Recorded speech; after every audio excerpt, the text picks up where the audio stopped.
시편 23편을 고백함으로 새벽기도 시작하겠습니다. 여호와는 나의 목자시니 내가 부족함이 없으리로다. 그가 나를 푸른 초장에 누이시며 쉴만한 물가로 인도하시는도다. 내 영혼을 소생시키시고 자기 이름을 위하여 의의 길로 인도하시는도다. 내가 사망의 음침한 골짜기로 다닐지라도 해를 두려워하지 않을 것은 주께서 나와 함께 하심이라. 주의 지팡이와 막대기가 나를 안위하시나이다.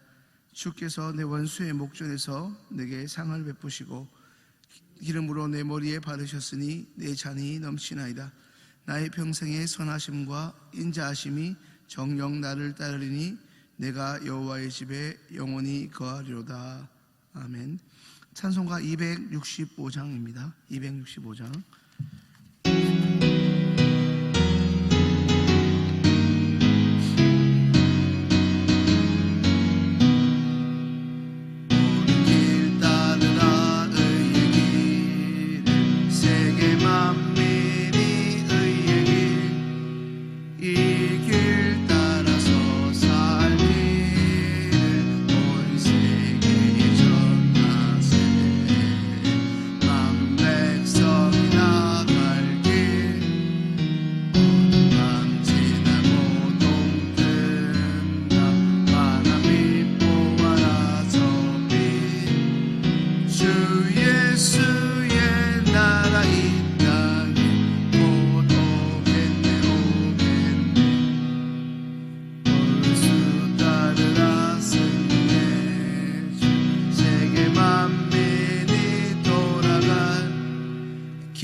하나님께서 이 새벽에 우리에게 주시는 말씀은 구약 이사야 10장입니다.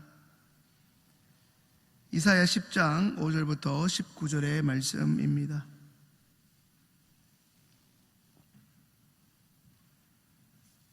(10장 5절부터 19절) 말씀 한 목소리로 읽겠습니다. 화 있으질저 아수르 사람이여, 그는 나의 진노의 막대기요 그 손의 몽둥이는 나의 분한이라. 내가 그를 보내어 한 나라를 치게 하며 내가 그에게 명하여 나의 노한 백성을 쳐서 탈취하며 노력하게 하며 또 그들을 가로상에 진흙같이 짓밟게 하려 하거늘 그의 뜻은 이같이 아니하며 그 마음의 생각도 이같이 아니하고 오직 그 마음의 허다한 나라를 파괴하며 멸절하라 하여 이르기를 나의 방백들은 다 왕이 아니냐. 갈로는 갈그미스와 같지 아니하며 하맛은 아르밧과 같지 아니하며 사마리아는 다메섹과 같지 아니하냐. 내 손이 이미 신상을 섬기는 나라에 미쳤나니 그 조각한 신상이 예루살렘과 사마리아의 신상보다 우승하였느니라. 내가 사마리아와 그 신상에게 행한같이 예루살렘과 그 신상에 행치 못하겠느냐 하도다.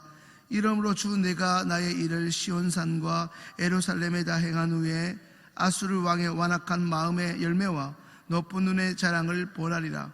그의 말에 나는 내 손의 힘과 내 지혜로 이 일을 행하였나니 나는 총명한 자라. 열국의 경계를 옮겼고 그 재물을 약탈하였으며 또 용감한 자같이 위에 거한 자를 낮추었으며 나의 손으로 열국의 재물을 얻은 것은 새의 보금자리를 얻음 같고 온 세계를 얻은 것은 내어버린 알을 주움 같았으나 날개를 치거나 입을 벌리거나 지적기는 것이 하나도 없었다 하는도라.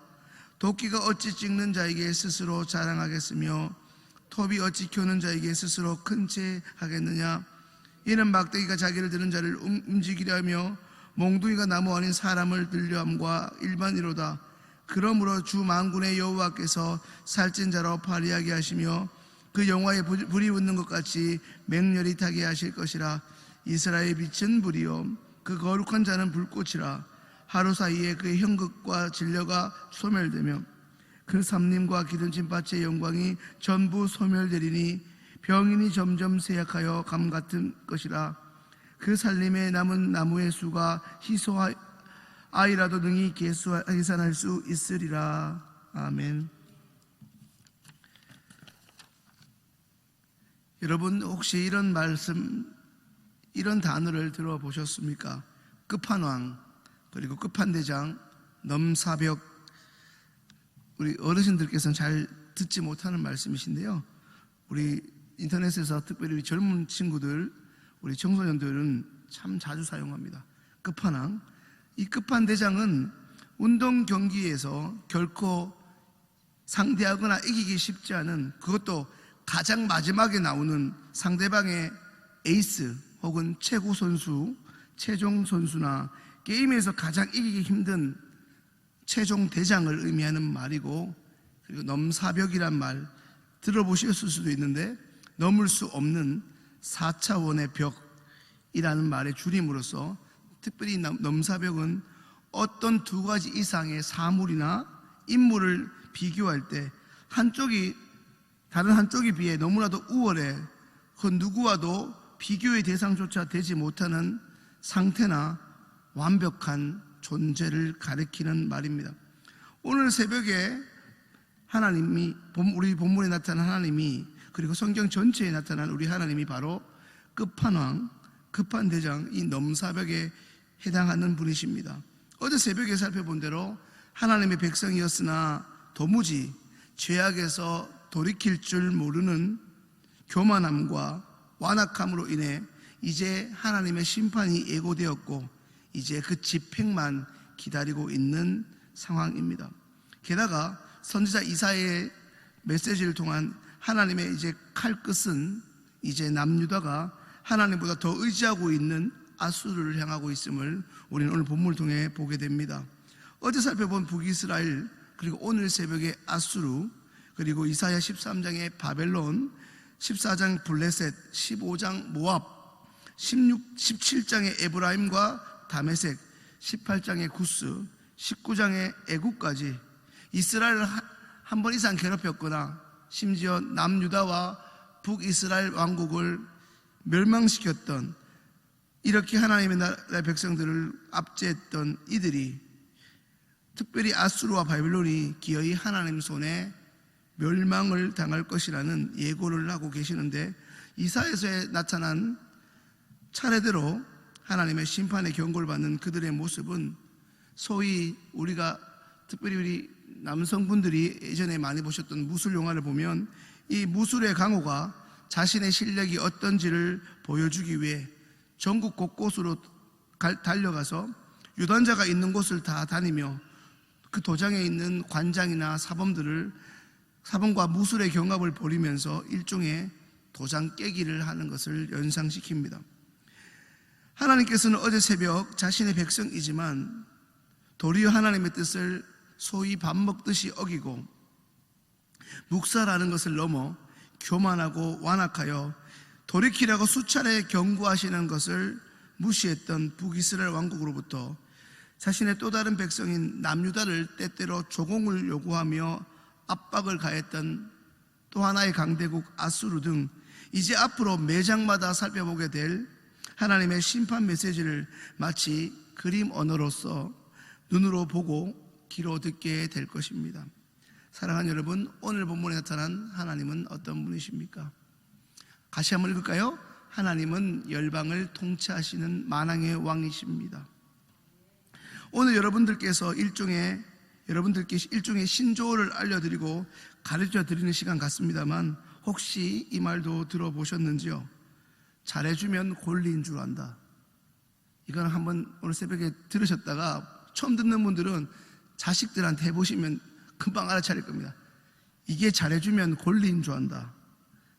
말 그대로이죠. 쉽게 적용해보면 우리의 자녀들을 생각해보면 됩니다. 자기네들이 잘해서, 잘나서 혹은 이쁜 짓을 해서라기보다 그저 내가 배 아파나 내 새끼고 내 자식이라 일종의 책임감과 의무감에 잘해주는 것 뿐인데, 이 녀석들은 저것들이 잘해서 마치 그럴 만한 자격이 갖추어서 부모가 잘해주는 줄 알고 착각하면서 언제부턴가는 이 잘해주는 것을, 잘해주는 부모를 너무나 당연하게 여긴다.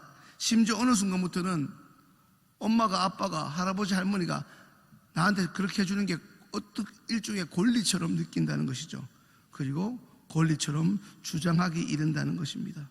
뭐라고 말씀드렸죠? 잘해주면 권리인 줄 안다는 것이죠. 이것 참 젊은이 용어로 어이가 없습니다. 살면서 자주 우리는 잊어버립니다. 하나님이 우리를 사랑하셔서 내 주변에 좋은 사람을 많이 보내주셨고 붙여주셨는데, 내가 이렇게 허물이 많고 부족함에도 불구하고 거기에 비해 분에 넘치게 사랑받고 도움받고 있다는 것을 전혀 깨닫지 못하는 것입니다. 그저 내가 그럴만 하니까, 내가 열심히 했으니까 그럴 자격이 충분하다고 착각하는 것입니다. 오늘 북이스라엘에 이어 하나님의 심판이 대상이 된 아수르가 바로 그러한 경우입니다. 경건치 않은 나라를 이제 벌하시는 징계의 도구로 잠시 그들을 사용하셨을 뿐인데, 마치 그들이 잘나서 쓰임받고 그 이상 그 이하도 아닌 그들이 이제 자신의 힘과 명성이 소위 일평생 지속될 줄 알고 주변 이웃 국가들을 쉬지 않고 괴롭히고 있는 이 아수르를 하나님이 이제는 심판하시겠다고 선지자 이사야를 통해 경고하시면서 팔을 걷어붙이고 계십니다. 그렇다면 여러분, 오늘 본문이 저와 여러분에게 주시는 교훈은 무엇이겠습니까? 같이 한번 읽겠습니다. 마지막 날 심판의 대상이 아닌 칭찬받는 존재가 되도록 매일매일 하나님의 축복의 통로와 도구로 살아가야 합니다. 아멘이십니까? 다시 말하면 한때 쓰임 받았으나 마지막에 버려지는 인생이 되어서는 안 된다는 것입니다. 제가 청년들한테 늘 강조하는 게 뭐냐면, 내가 젊을 때는 어마어마했는데, 교회 일 어마어마했는데 그런 분하고 짜장면 먹지 말라는 것이죠.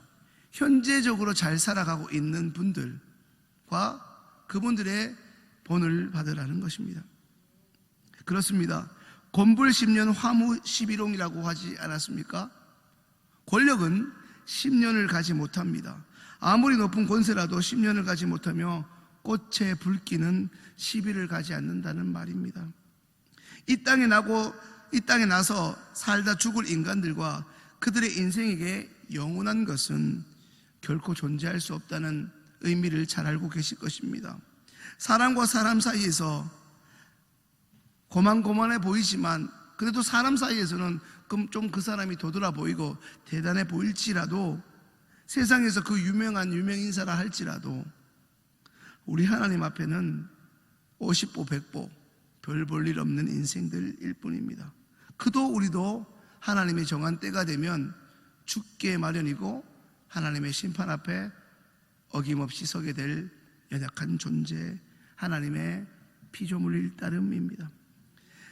남유다의 입장에서는 절대 꺾이지 않을 것 같은 강대국 아수르마저도 끝판왕이자 넘사벽이신 온 열방을 통치하시는 만왕의 왕 우리 하나님 앞에서는 그저 티끌 같은 먼지에 불과합니다. 하나님은 이제 이사야를 통해 경고하신 대로 기정사실이 된 그들의 멸망을 하나님의 섭리에 따라 집행하실 것입니다. 거기에는 그 대단한 바벨론도 더 대단해 보이는 영원할 것 같은 애굽마저도 예외일 수 없습니다. 오히려 하나님은 그동안 이스라엘을 그렇게라도 괴롭히던 그들의 교만의 뿔을 단번에 꺾어버리심으로 역대상 29장 11절에서 말씀하고 있는 것처럼 천지에 있는 모든 것의 주권과 모든 전쟁에서 승리를 가능케 하는 바로 그 권능이 누구에게 있고 누구로부터 나오는지를 나 만군의 여호와가 직접 보여줄 테니 내 백성 이스라엘아 너희는 두 눈으로 똑똑히 보아라 말씀하십니다. 말씀을 정리합니다. 오늘 이 말씀을 듣고 있는 우리가 기억해야 할 것은 사람이 교만해지는 순간 하나님의 징계든지 심판을 준비하신다는 것입니다. 이전에 내가 어땠고 현재적으로 내가 어떤 지위에 있으며 교회에서 어떤 영향력과 힘이 있다 할지라도 순간 내가 교만해지면 하나님은 그 사람에게서 촛대를 옮기시며 그 사람을 부끄럽게 하실 것입니다. 분명한 것은 우리는 대단해 보인다 할지라도 하나님 앞에 그저 연약한 피조물일 따름입니다. 현명한 자는 돌이킬 줄 알고 엎드릴 줄 알며 겸허할 줄 알게 될 것입니다.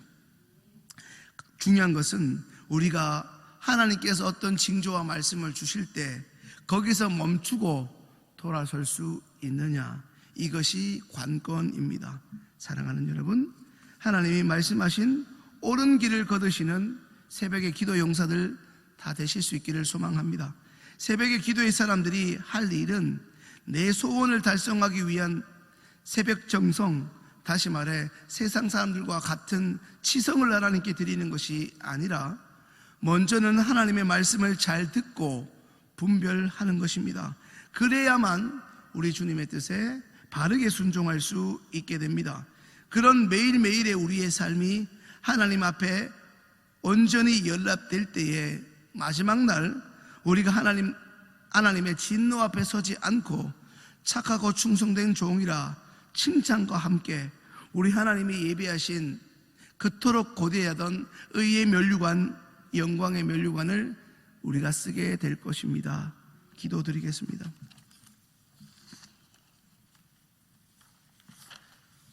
사랑의 하나님, 저희의 매일매일의 삶이 주님께 연락되어지는 삶이 되게 하여 주옵소서. 오늘 하루도 내 주변의 모든 사람들을 주께로 인도하는 하나님이 기뻐하시는 복된 한 날 되게 하여 주옵소서. 예수님의 이름으로 기도합니다. 아멘. 이제는 우리 하나님의 말씀으로 축복합니다. 여호와는 내게 복을 주시고 너를 지키시기를 원하며 여호와는 그 얼굴로 내게 비치사 은혜 베푸시기를 원하며 여호와는 그 얼굴을 내게로 향하여 드사 평강 주시기를 원하노라. 아멘.